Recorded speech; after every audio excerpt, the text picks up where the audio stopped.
Так, бізде екі өрнектің қосындысының және айырымының квадраттары деген тақырып.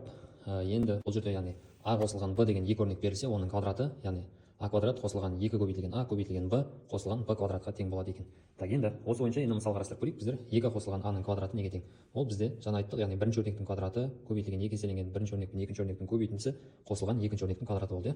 Енді сонда 2 қосылған аның квадраты бізде неге тең болады? Ол 2-ның квадраты қосылған 2 көбейтілген а қосылған аның квадратына тең болады екен. Енді ары қарай бізде 2-ның квадраты ол 4 қосылған 2-ні 2-ге көбейтсек бізде 4 шығады, қасында асы бар, қосылған аның квадратына тең болады екен.